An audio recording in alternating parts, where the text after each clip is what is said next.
حبايبي عاملين ايه؟ يا رب تكونوا بخير. لو اول مره تشوفوني ما تنسوش الشير واللايك والكومنت الحلو، واللي محتاج قراءه خاصه بيتواصل معايا على رقم الواتساب الموجود قدامكم على الفيديو. النهارده هنعمل مع بعض قراءه. القراءه دي هتكون عن عوده الحبيب المبتعد. سواء الشخص ده هارب، سواء الشخص ده متجاهلك، سواء في انفصال ما بينك وما بينه او في بلوك او العلاقه مقطوعه. هنشوف هل العلاقه هترجع زي الاول، انت وهو هيحصل ما بينك وما بينه تواصل، ولا خلاص الدنيا كده انتهت والعلاقة انتهت ومفيش رجوع ما بينه وما بينك والدنيا اتقفلت. تمام، فمبدئيا كده هنبتدي نشوف طاقته.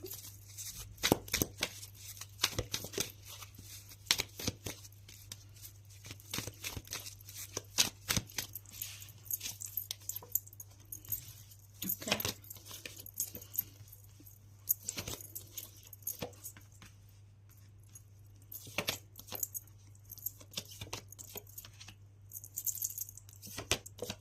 طيب اوكي.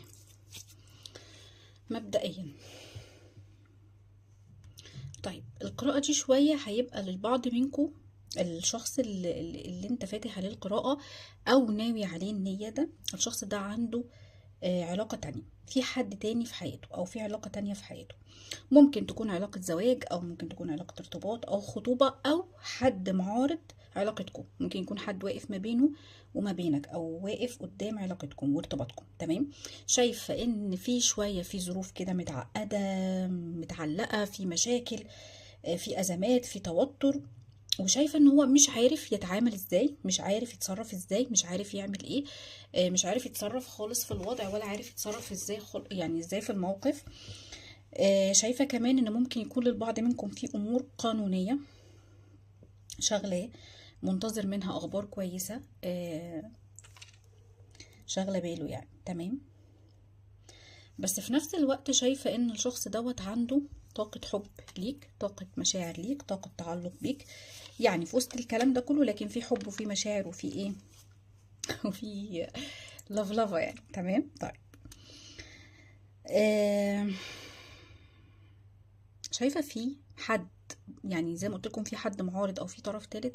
شايفة بنسبة كبيرة جدا اللي حواليكم ممكن يكونوا باصين للعلاقة دي.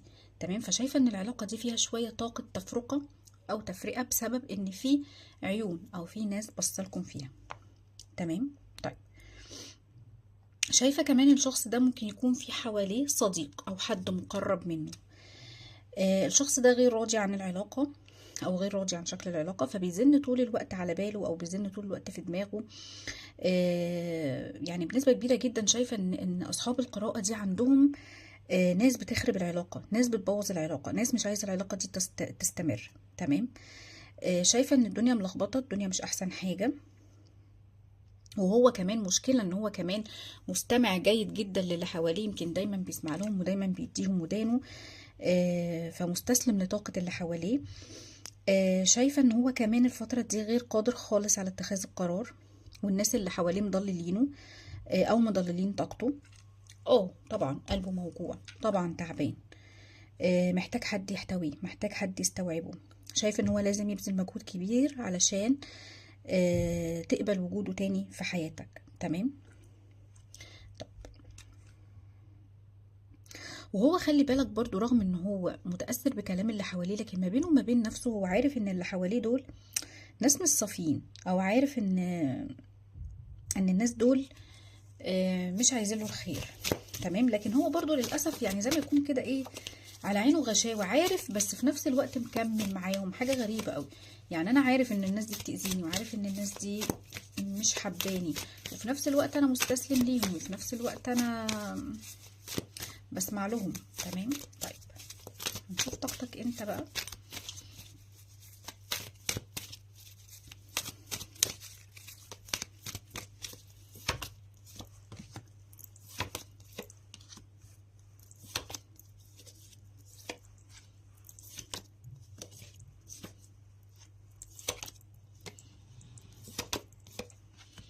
طيب اوكي، طيب بالنسبة لطاقتك انت، اوكي بالنسبة لطاقتك انت، انت محتاج قوي قوي قوي قوي الفترة دي ان حد يظهر لك حبه، ان حد يظهر لك تمسكه. ان هو عايزك، ان هو مش عايز يفقدك، مش عايز يخسرك.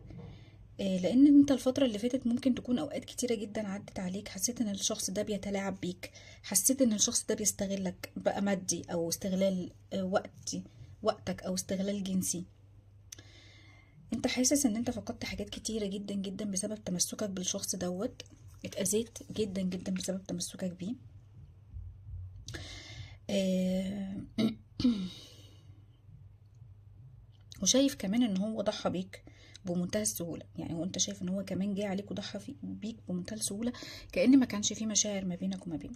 عشان كده انت الفترة دي محتاج اللي يديك، ومحتاج اللي يحسسك ان هو متمسك بيك، او ان هو عايزك. طول الوقت كنت حاسس ان الشخص ده زي ما يكون لابس قناع، بيوهمك بحاجة معينة. تمام. شايفة ان انت تعرضت لخسائر نفسية قوية جدا مع الشخص دوت، خسائر نفسية وخسائر عاطفية. وشايف ان الشخص ده اخد وقت كتير جدا من حياتك ومن طاقتك، اديته فلوس، اخد من عمرك. وشايفة كمان ان انت ممكن تكون انفصلت عنه، لان انت حاسس ان انت خسرت كتير جدا علشان العلاقة دي، وان انت جيت على نفسك كتير جدا علشان العلاقة دي تكمل، وعلشان انت وهو، يعني عشان ما تخسرهوش، لان انت كنت بتحبه. تمام. وعندك مشاعر ليه. تمام. ففي نفس الوقت انت مستخسر مجهودك اللي انت بذلته في العلاقه دي على الفاضي، ما خدتش منها حاجه. تمام. فشايفه ان انت يعني زي ما تكون كده متحسر على نفسك وعلى حالك. تمام. اوقات انت بتحس ان هو كان بيحبك، وممكن يكون حصل مواقف ما بينك وما بينه حسستك بده، بس في نفس الوقت انت دلوقتي محتاج ان هو يبادر، ان هو ياخد خطوه، يظهر الحب، يظهر المشاعر، يحسسك ان انت يعني صبرك دوت ما ضاعش على الفاضي، وقتك ما ضاعش على الفاضي، وكل الحاجات السلبية اللي كانت ما بينك وما بينه دي مؤقتة. تمام. شايفة انه البعض منكم ممكن يكون مختفي عنك، بعيد عنك. ممكن يكون انت لما بتكون محتاجه بيطنشك، فانت بتوصل شوية لطاقة بتخنقك وبتضايقك، يعني بسبب ان هو مثلا مش متجاوب معاك، او ان هو بيطنشك، او ان هو مش مديك وش او كده. تمام. طيب هنشوف بقى مشاعره تجاهك في الطاقة الحالية.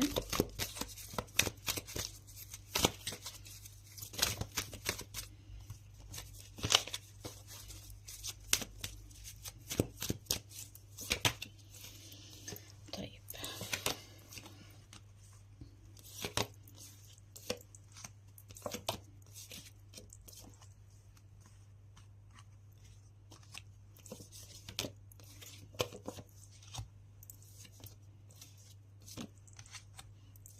اوكي ماشي. زي ما قلت لك في الاول، العلاقة دي فيها حب ومشاعر، وهو ما بينه وما بين نفسه عارف ان العلاقة ما بينك وما بينه علاقة قدرية. يعني شايف ان انتوا الاتنين عايشين حالة ما عشتوهاش قبل كده، في احساس غريب قوي، مش بس احساس حب، لا، كأنكوا روح واحدة، كأنكوا روح واحدة واتقسمت اتنين. تمام. بيتأثر بزعلك، بيتوجع بوجعك. اوقات كتيرة جدا بيكون زعلان منه، من نفسه، وزعلان من ظروفه اللي هو محطوط فيها. تمام. شايل همك، ولكن مش عارف يبين، مش عارف يظهر. شايفة ان هو كمان مش عايز يعشمك، ولا عايز في نفس الوقت يفقدك. يعني هو مش عايز يعشمك بحاجة هو مش قادر يعملها، وفي نفس الوقت هو مش عايز يخسرك. شايفة ان هو شوية بيحبك حب طفولي، كأنه طفل متعلق بأمه. شايف ان المفروض ان هو بقى يبتدي ان هو يكبر ويواجه ويشوف الحقيقة. تمام. الشخص ده شايفة ان هو شاف فيك مشاعر كتيرة جدا. تمام. وانت اديت له مشاعر كتيرة جدا، وفي نفس الوقت هو ابتدى يحس دلوقتي ان لا، القرب منك مش بالساهل. تمام. ان هو يعني يقرب منك، لا، ده شيء صعب جدا. وفي نفس الوقت هو برضو البعد جرحه قوي، هو مش قادر يتحمله، مش قادر يعيش، مش قادر يستحمل. الشخص ده لما بيختار نفسه هو مش اناني، لا، هو بيختار كده لان هو عنده ظروف منعاه ان هو يقرب ناحيتك، او ان هو يكون معاك، او ان هو يكون قريب منك. تمام. لكن دي مش انانية منه. طيب هنشوف نظرته للعلاقة.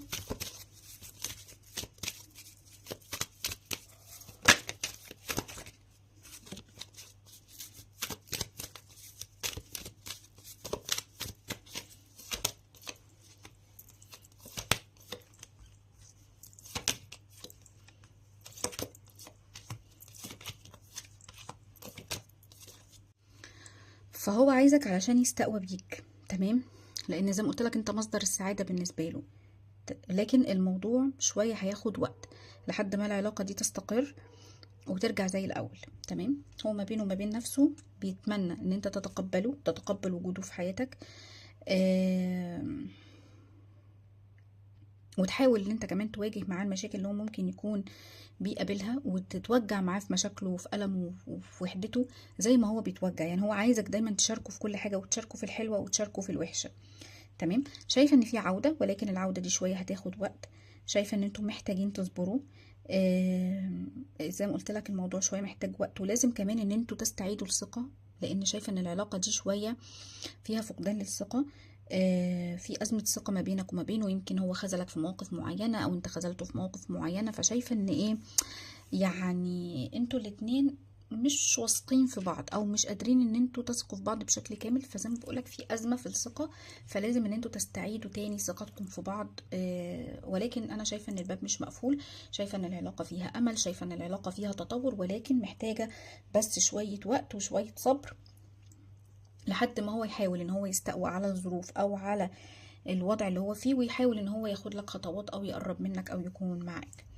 تمام، طيب حبايبي، دي كانت قراءتنا النهارده. اتمنى يا رب انها تكون عجبتكم. يا ريت لو الفيديو عجبكم ما تنسونيش في لايك وشير وكومنت حلو، وهتوحشوني جدا جدا، وباي باي.